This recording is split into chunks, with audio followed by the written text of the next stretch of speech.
जय हिंद छात्रों, आप सभी का स्वागत है आपके अपने YouTube चैनल ज्ञान गंगा एजुकेशन में। चलिए हम चलते हैं वेद अंतिम वर्ष के अंतर्गत हमारा सब्जेक्ट है अधिगम एवं शिक्षण। इसके अंतर्गत हम पढ़ेंगे समस्या समाधान, प्रॉब्लम सॉल्विंग, है ना। तो हम इसको विस्तार से पढ़ेंगे। तो सबसे पहले हम इसकी रूपरेखा बना लेते हैं।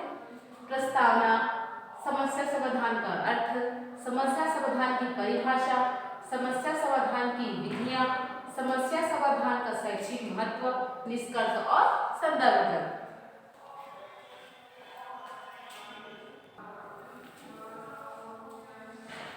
चलिए अब हम देखते हैं समस्या समाधान की प्रस्तावना।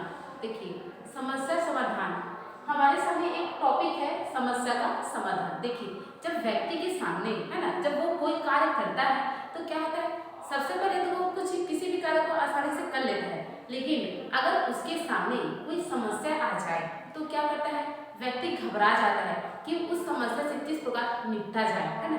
तो क्या करेगा व्यक्ति, वो अगर उसकी जो बुद्धि है ना, वो अधिक होगी तो वो क्या करेगा, उस समस्या से वो जल्दी से निपट लेगा।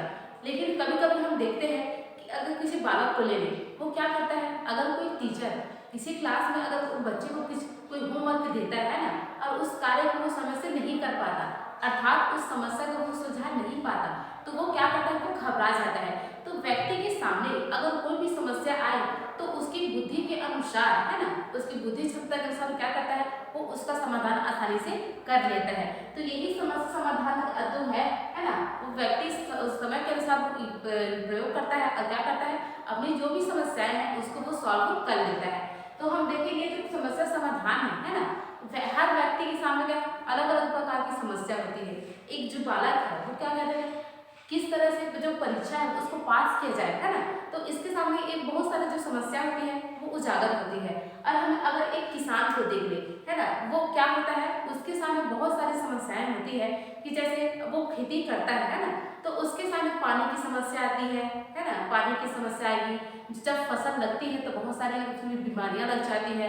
तो इस तरह की जो समस्याएं हैं तो व्यक्ति क्या करता है, अपनी क्षमता के अनुसार उसका समाधान वो आसानी से कर लेता है। तो एक समस्या समाधान चाहे वो एक किसान के लिए हो चाहे एक विद्यार्थी के लिए हो, वो अपने लेवल के अनुसार अपनी जो समस्याएं हैं उसका वो हल वो करता है।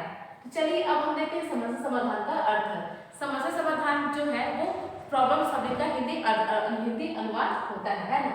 हम देखेंगे जो समस्या समाधान है, जब व्यक्ति के सामने अगर कोई भी परिस्थिति आ जाता है तो उस परिस्थिति से वो जिस तरीके से निपटता है वही उसका समस्या समाधान कहलाता है। अर्थात विकट परिस्थिति से उबरने का जो हम विचार शैली या क्रियाविधि अपनाते हैं वही जो क्या है, हमारी समस्या समाधान विधि होती है। इसके अंतर्गत क्या करते हैं, व्यक्ति के सामने अगर कोई भी समस्या आ जाए तो उस परिस्थिति से क्या करता है, वो बिना घबराए वह अपनी समस्या को क्या करता है, आसानी से उसका समाधान ढूंढ लेता है। हमें जब क्या होता है, या तो उस समस्या का समाधान व्यक्ति स्वयं करता है या तो किसी की मदद के द्वारा भी उस समस्या से आसानी से निपटा जा सकता है। जैसे एक विद्यार्थी को ले लिया जाए कि अगर उसे जैसे गणित का जो क्वेश्चन होता है वो सॉल्व करने में उसे परेशानी होती है ना, तो वो क्या करता है, अपनी समस्या को वो आसानी से समाधान उसका नहीं कर पाता है, तो वो अपने टीचर के पास जाएगा, है ना, और उस क्या करेगा, वो जो गणित का क्वेश्चन है वो अपने टीचर के समक्ष रखेगा और टीचर क्या करेगा, उसको उस समस्या से उसका समाधान करेगा। तो इस प्रकार व्यक्ति क्या करता है, या तो स्वयं अपनी जो समस्या है उसका समाधान करता है या किसी अपने परिवार वाले से, अपने मम्मी से, अपने पापा से या अपने टीचर के द्वारा अपनी जो समस्या है उसको वो उनके सामने रखता है और क्या करते हैं, टीचर, पिता या उसकी माँ उसकी उस समस्या का समाधान वो करता है। तो इस प्रकार हम देखेंगे समस्या समाधान का क्या अर्थ है कि हम हमारे सामने जो समस्या आती है उसका हम जो जिस विधि से उसका हम सामना करते हैं, है ना, या जो विधि अपनाते हैं वही हमारे समस्या समाधान विधि कहलाती है। चलिए अब हम देख लेते हैं समस्या समाधान की कुछ परिभाषाएं। जैसे देखिए, जो समस्या समाधान है उसके ऊपर क्या है, बहुत सारे विद्यार्थी अपने अलग अलग तर्क दिए हैं। तो चलिए देखते हैं स्किनर महोदय के अनुसार कि स्किनर जी क्या कहते हैं। समस्या समाधान लक्ष्य की प्राप्ति में बाधक प्रतीत होने वाली कठिनाइयां पर विजय प्राप्त करने की एक प्रक्रिया है। देखिए, स्किनर महोदय ने बहुत अच्छा एक परिभाषा दिया है समस्या समाधान के ऊपर। वो कहते हैं कि जो समस्या समाधान होती है ना, उसमें क्या होता है, जब व्यक्ति किसी लक्ष्य की ओर बढ़ रहा होता है तो उसके सामने क्या आती है, बहुत सारी कठिनाइयां आती है ना। तो उस कठिनाइयों पर जो व्यक्ति विजय प्राप्त करता है ना, और उस पर विजय प्राप्त करने के लिए जो युक्तियों को अपनाता है वही हमारी क्या कहती है, समस्या समाधान विधि या प्रक्रिया होती है। तो इस क्रिया का यही कहते हैं कि समस्या समाधान लक्ष्य की प्राप्ति में बाधक प्रतीत होने वाली कठिनाइयों पर विजय प्राप्त करने की एक प्रक्रिया है ना। कि व्यक्ति के सामने अगर कोई भी समस्या आ जाए तो किस बहादुरी के साथ वो उस समस्या को निपटता है ना। और विभिन्न प्रकार की जो विधियां हैं जिससे उस कठिनाई से निपटा जाए, तो वो विभिन्न प्रकार के जो समाधान है उसको वो अपनाता है और अपनी समस्या का समाधान आसानी से वो कर लेता है।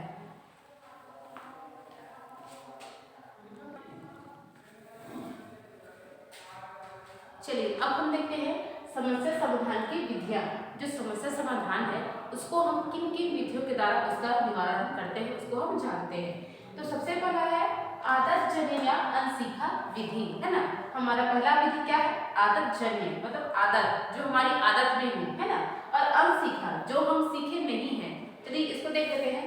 इस विधि का प्रयोग निम्न कोटि के प्राणियों के द्वारा प्रायः अपनी आवश्यकताओं की पूर्ति यांत्रिक ढंग से करता है। देखिए कि जो आदत जन्य अनसीखा जो विधि होती है, इनमें जो निम्न कोटि की जो प्राणी होती है ना, वो क्या करते हैं, अपनी आवश्यकताओं की पूर्ति क्या करता है, वो यांत्रिक ढंग से करते हैं। मतलब कुछ कुछ आदतें ऐसी होती है जो व्यक्ति की जन्मजात होती है या क्या करते हैं, वो उनका आदत ही होता है कुछ कार्य को करने के लिए, है ना।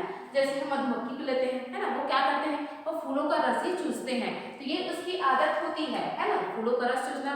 तो ये उसकी क्या होती है, अनसीखा, ये सीखा नहीं रहता, वो उसकी जन्मजात होती है कि वो फूलों का रस वो चूसती है। तो इस प्रकार उसका आदत होती है ना। और हम जैसे छोटे बच्चों को ले लेते हैं, है ना, वो क्या करते हैं, जब वो पैदा होते हैं तो उसे चूसना, किसी चीज को चूसना लेकर वो कोई सिखाता नहीं है, वो उसकी हैबिट में वो मतलब जो जन्मते हैं उसको क्या होता है, वो प्रवृत्ति उसमें आ जाती है। तो ये पहला विधि क्या हो गया, आदत जन्य अनसीखा विधि। जो निम्न कोटि के जो प्राणी होते हैं वो क्या करते हैं, अपनी आवश्यकताओं की पूर्ति यांत्रिक ढंग से वो करते हैं। अब दूसरा देख लेते हैं हम, प्रयास तथा त्रुटि विधि, है ना। ये दूसरी विधि क्या है हमारी, प्रयास तथा त्रुटि विधि। जब देखो हम देखते हैं कि व्यक्ति के सामने अगर कोई समस्या आ जाती है तो वो क्या करता है, उसको सुलझाने का प्रयत्न वो करता है, लेकिन क्या होता है उसमें बार बार उसे हार का सामना करना पड़ता है, या उसमें बार बार त्रुटि होती है ना, हानि होती है। मतलब कहने का मतलब ये है कि अगर उस चीज को वो करने में बार बार परेशानी हो रही है या उसमें वो विफल हो रहा है, फिर भी उस कार्य को वो एक दिन क्या करता है, उसमें विजय प्राप्त वो कर लेता है। तो इसी प्रकार हम कह सकते हैं कि प्रयास और भूल के द्वारा उस व्यक्ति क्या करता है, अपनी समस्या को समाधान आसानी से कर लेता है। जैसे हमने पढ़ा था कि थॉर्नडाइक महोदय ने बिल्ली के ऊपर अपना परीक्षण किया था, किस प्रकार वह बार बार हारने के बाद एंड में अपने लक्ष्य पर पहुंच जाती है। तो यही है कि व्यक्ति क्या करता है, बार बार गलती तो करता है ना, लेकिन एंड में क्या होता है, उसे लास्ट में उसे जीत हासिल होती है। अंत में क्या होती है, उसे अपनी समस्या पर समाधान को पा ही लेता है। जैसे हम किसी बच्चे का एग्जाम्पल ले लें, वो क्या करते, हम कभी कभी देखते हैं कि कोई बच्चा क्या होता है, अगर किसी चीज को वो नहीं सीख पा रहा होता है ना, तो क्या करता है, वो बार बार उस चीज को वो दोहराएगा, गलती पर गलती करेगा, लेकिन क्या होगा, वो धीरे से वो एक दिन अपनी समस्या का समाधान वो कर ही लेगा, उस चीज को वो आसानी से सीख लेगा। तो यही हमारी दूसरी विधि क्या है, प्रयास तथा त्रुटि की विधि। कि आदमी क्या करता है, वो प्रयास करता है, उस प्रयास करने के बाद उसमें त्रुटियां भी होती है, लेकिन अंत में क्या होता है, उसमें उसे सफलता हासिल जरूर होती है। अब हम तीसरा देखते हैं, अंतर्दृष्टि विधि। देखिए ये जो अंतर्दृष्टि विधि होती है, इस विधि के अंतर्गत क्या होता है, जो हम इस विधि में क्या होता है, इस विधि का प्रयोग प्रायः उच्च स्तरीय प्राणियों तथा मनुष्य के द्वारा किया जाता है। जो अंतर्दृष्टि विधि है, इसमें जो क्या करते हैं, जो उच्च कोटि के प्राणी जो होते हैं, इसमें वो क्या करते हैं, अपनी समस्या को निपटाने के लिए वो उच्च तरीके से सोचते हैं। अंतर्दृष्टि रूप से क्या करते हैं, वो सोचते हैं कि वो अपनी जो समस्या है उसे किस प्रकार निपटारा उसका किया जाए, है ना। मनुष्य भी सोचता है, जो अधिक बुद्धिमानी होते हैं वो क्या करते हैं, अगर उनके सामने कोई समस्या आती है तो उस पर वो क्या करते हैं, पूर्ण रूप से विचार करके तर्कपूर्ण तरीके से वो जो समस्या है उसका समाधान करने के लिए वो विभिन्न प्रकार के तरीकों को अपनाता है और अपनी जो समस्या है उस पर वो समाधान आसानी से कर लेता है। तो हमारी तीसरी विधि क्या हो गई, अंतर्दृष्टि विधि।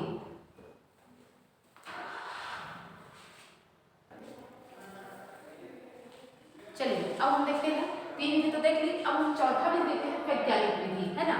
हमारी जो समस्याएं होती है उसको निपटने के लिए एक चौथी विधि क्या होती है, वैज्ञानिक वैज्ञानिक विधि। और जो वैज्ञानिक विधि होती है वो उच्च कोटि की विधि होती है। इसके द्वारा क्या है, व्यक्ति अगर किसी समस्या का समाधान वो चाहता है ना, तो वो वैज्ञानिक विधियों का प्रयोग करके अपनी जो समस्या है उसके निवारण के लिए क्या करता है, वैज्ञानिक विधि का प्रयोग वो करता है। और क्या करता है, उस समस्या से वो आसानी से उसमें उस समस्या से आसानी से वो निपट भी जाता है। तो चलिए देखते हैं वैज्ञानिक विधि। वैज्ञानिक विधि वस्तुतः समस्या समाधान की एक आधुनिक विधि है ना। ये जो हमारी वैज्ञानिक जो विधि है वो समस्या से निपटने के लिए वो क्या है, हमारे लिए एक आधुनिक विधि है, नए जमाने की विधि है।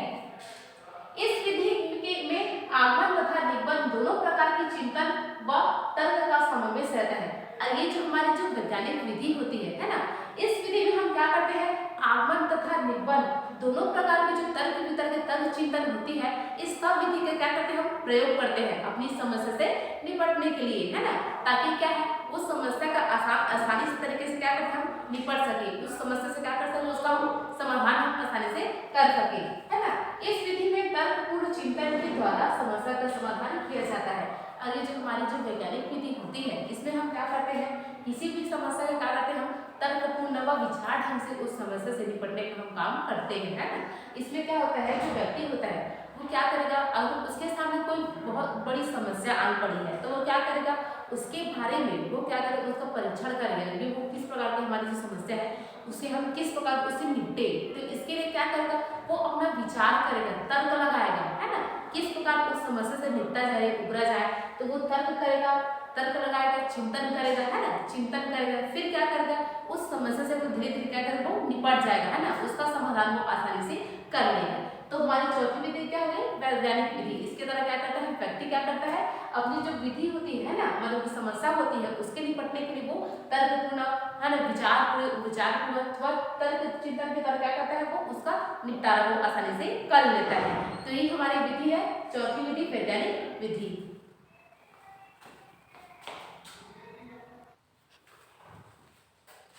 चलिए अब हम देखते हैं समस्या समाधान के जो सोपान होते हैं उसको, है ना। जॉन डीवी जी ने बताया है, जो हमारी जो वैज्ञानिक विधि होती है उसके जो निपटने के लिए जो सोपान होते हैं उसके बारे में जॉन डीवी जी ने बताया है।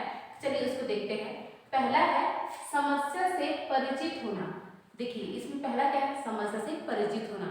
हमारे सामने क्या है, कोई समस्या आती है तो उससे पहले हम सबसे पहले क्या होते हैं, उस समस्या से क्या होते हैं, परिचित होते हैं। जैसे हम क्या करें, हमें परीक्षा पास करना है ना, तो हमारे सामने क्या है, हमारे सामने एक समस्या है, तो उस समस्या से हम क्या हुए, परिचित हुए हैं कि हमें परीक्षा पास करना है ना। तो अब दूसरा देखते हैं, परिकल्पना का निर्माण करना। तो देखिए अब पहला हम देखिए समस्या से परिचित होना, परीक्षा पास करना है, हमारी परीक्षा पास करना ये हमारी समस्या है। तो दूसरी हम क्या करेंगे, परिकल्पना का निर्माण करेंगे कि परीक्षा पास करने के लिए हम क्या करें, इसके लिए हम अपना परिकल्पना करेंगे, सोचेंगे, है ना, कि किस तरह हम परीक्षा पास करेंगे। तो दूसरा क्या हो गया, परिकल्पना का निर्माण करेंगे। समस्या से परिचित हो गए, है ना। अब दूसरा क्या करेंगे, परिकल्पना का निर्माण करेंगे कि किस प्रकार परीक्षा पास किया जाए। उसके बाद तीसरा देखते हैं, तथ्यों का संकलन, मतलब हम परीक्षा किस प्रकार पास करें, है ना। तो इसके लिए हम क्या करेंगे, तथ्यों का संकलन करेंगे। अर्थात हमें अगर परीक्षा पास करना है तो उसके लिए हमें तैयारी करनी पड़ेगी, है ना। अपने जो सारे सब्जेक्ट्स हैं उसको बांटना पड़ेगा, है ना, उसका एक एक करके हर एक सब्जेक्ट को इकाई में बांटकर उसे अच्छे से उसका तैयारी करना पड़ेगा, प्रिपरेशन करना पड़ेगा, तभी हम क्या करेंगे, परीक्षा को पास कर पाएंगे। तो पहला अगर समस्या से परिचित हो गए, परीक्षा पास करना है, और दूसरा क्या करें, उस परीक्षा से कैसे पास किया जाए उसकी परिकल्पना करेंगे, है ना। परिकल्पना बनाने के बाद जो सारे तथ्य हैं उसका संकलन करेंगे, है ना। हम एक जो हमारे पास जो गाइड है ना, या फिर हमारा नोट्स है, ये सब कार्य में हम संकलन करेंगे। संकलन करने के बाद निष्कर्ष प्राप्त करना, हम क्या करेंगे, उसका उस समस्या से निष्कर्ष प्राप्त करेंगे, मतलब हम तथ्य संकलन प्राप्त कर लेंगे तो क्या करेंगे, हम उस समस्या से निपट सकते हैं। अगर हम परीक्षा पास करना है ना, तो हम अगर उसकी तैयारी करेंगे, तथ्यों का संकलन करेंगे, उसको पढ़ाई करेंगे, तभी तो हम समस्या से निपट पाएंगे, है ना, निपट पाएंगे। तो हमारे सामने निष्कर्ष प्राप्त होगा कि हम उस समस्या से निपटने के लिए हम तथ्यों का संकलन कर लिए, है ना। अब हम बस तैयारी की जरूरत पड़ेगी। उसके बाद चौथा क्या है, निष्कर्ष प्राप्त करना, है ना, निष्कर्ष प्राप्त कर लेंगे। अब पांचवा देखते हैं, परिकल्पना का विशिष्ट परिस्थिति में परीक्षण करना, है ना। अब देखो, अब हम परीक्षा पास करने के लिए हम क्या किए, समस्या से परिचित हो गए, परीक्षा पास करेंगे तो हम अपनी परिकल्पना कर लें, है ना, कि किस प्रकार परीक्षा पास किया जाए। उसके बाद तथ्यों का संकलन किए, है ना, हमारे पास जो नोट्स है, पुस्तक है, किताबें हैं, सबको संकलन करेंगे। उसके बाद हम क्या करेंगे, हमारे पास निष्कर्ष प्राप्त होगा कि हम उस हमारे सारे जो तथ्य वो हमारे पास संकलित हो गए, है ना, हमने सारे पढ़ लिए। तो निष्कर्ष, उसके बाद निष्कर्ष प्राप्त करेंगे, है ना। अब पांचवा देखिए, परिकल्पना का विशिष्ट परिस्थिति में परीक्षण करना।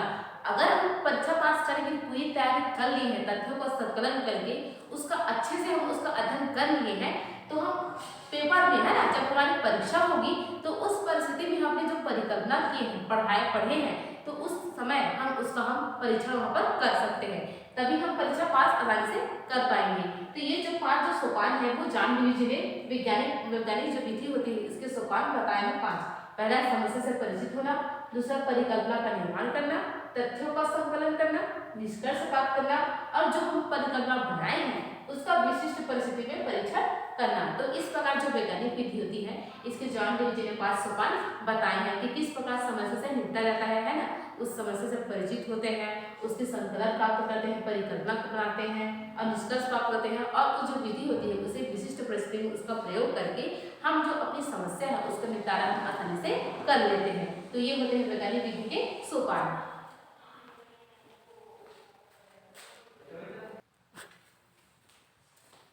चलिए अब हम देखते हैं समस्या समाधान का शैक्षिक महत्व। जो हमारी समस्या समाधान है ना होती है उसका शिक्षा के क्षेत्र में क्या उसका महत्व होता है। तो समस्या समाधान का शिक्षा प्रक्रिया में सर्वाधिक महत्व होता है। जो समस्या समाधान होता है ना उसका जो महत्व होता है वो एक शिक्षा के क्षेत्र में उसका बहुत ही महत्वपूर्ण स्थान होता है। कि जो एक बालक होता है ना, बालक बालिका जो भी है, तो वो क्या करते हैं, अपनी जो समस्याएं हैं उसे किस तरह निपटा जाए, है ना, उसे एक स्कूल में उसे सिखाया जाता है। तो एक टीचर का कर्तव्य बनता है कि जो बालक बालिकाएं होते हैं, है ना, उन्हें क्या करें, वो विभिन्न परिस्थिति में उसको शामिल करें, है ना, और उसे विभिन्न प्रकार की समस्या दें ताकि वो उस समस्या से निपटने के लिए क्या कर सके, उस समस्या से कैसे निपटा जाए उसके विधि वो सीख सके, और ताकि वक्त आने पर वो क्या कर सके, अगर कोई परिस्थिति आए तो उस परिस्थिति से वो आसानी से उसका समाधान वो कर सके। तो शिक्षक को अपने छात्रों में समस्या समाधान की योग्यता विकसित करनी चाहिए।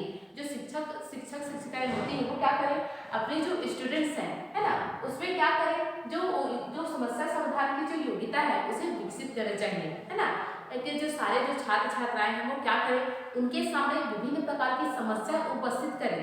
एक टीचर का कर्तव्य बनता है कि वो जो सारे विद्यार्थी हैं उसके समक्ष वो विभिन्न प्रकार की समस्या खड़ी करें, है ना। ऐसा नहीं है कि समस्या बहुत बड़ी हो, ऐसा नहीं है कि जैसे जो भी समस्या है, छोटी छोटी समस्याएं होती है ना, वो बच्चों के समक्ष प्रस्तुत करें, है ना। जैसे बच्चों के सामने कोई कहानी लिख देते हैं, कोई चित्र बना देते हैं ना, कोई भी चित्र जैसे जंगल भालू से ऐसा करके चित्र बना देंगे, और बच्चों को बोले कि वो उस पर वो कहानी लिखे, अपने हिसाब से वो कहानी बनाए। तो इस प्रकार वो समस्या हो गई बच्चों की, है ना। अब वो अपने हिसाब से वो उस समस्या को वो समाधान करेंगे कि वो किस प्रकार उस चित्र को देखकर वो कहानी बनाए। तो इस प्रकार क्या है, एक शिक्षक क्या करे, अपने बच्चों के समक्ष, है ना, समस्या प्रस्तुत करे, और ताकि अब बच्चों को देखिए कि वो किस प्रकार उस समस्या से वो समाधान वो कर रहे हैं। तो इस प्रकार क्या करें, शिक्षक अपने छात्रों में समस्या समाधान की जो योग्यता है वो विकसित करना चाहिए, है ना। तभी तो बच्चे क्या कर पाएंगे, जो समस्या है उसको खुद से निपटना वो सीख जाएंगे। उसे समस्या समाधान करने का प्रशिक्षण भी दिया जाना चाहिए, है ना। मैंने बोला आपको अभी कि जो शिक्षक होते हैं वो बच्चों को ऐसे शिक्षा दे, है ना, इस प्रकार वो करे कि वो अपनी जो समस्या है उसको वो आसानी से समाधान को कर सके। तो इस प्रकार जो हम निष्कर्षता हम कर सकते हैं कि जो समस्या समाधान जो होता है ना, वो एक व्यक्ति क्या करता है, अपने लेवल के अनुसार अपनी जो समस्या है उसे निपटने का वो प्रयास करता है। इसके लिए वो क्या करता है, विभिन्न तरह की जो विधियां होती है, चाहे वो वैज्ञानिक विधि हो, चाहे वो आदतजन्य विधि हो या अंतर्दृष्टि विधि हो, है ना, इन सारी विधियों का प्रयोग करके वो अपनी समस्या का समाधान करने का प्रयास वो करता है, और अपनी समस्या से निपटने के लिए वो कई बार वो हार भी जाता है, लेकिन उस हार से उबर कर वो एक दिन सफलता प्राप्त जरूर करता है। तो एक व्यक्ति की जीवन में समस्या आना, है ना, उसका समाधान करना एक आम सी बात होती है ना। व्यक्ति के सामने बहुत सारी समस्याएं आती हैं और उसका वो निपटारा भी वो आसानी से कर लेता है, और अगर आसानी से नहीं कर पाता तो उस क्षेत्र में बार बार प्रयास करता है, लेकिन और अगर हार जाता है लेकिन एक दिन क्या है, उसी चित्र को वो करते करते एक दिन उस पर विजय प्राप्त वो अवश्य ही करता है। तो ये हमारी समस्या समाधान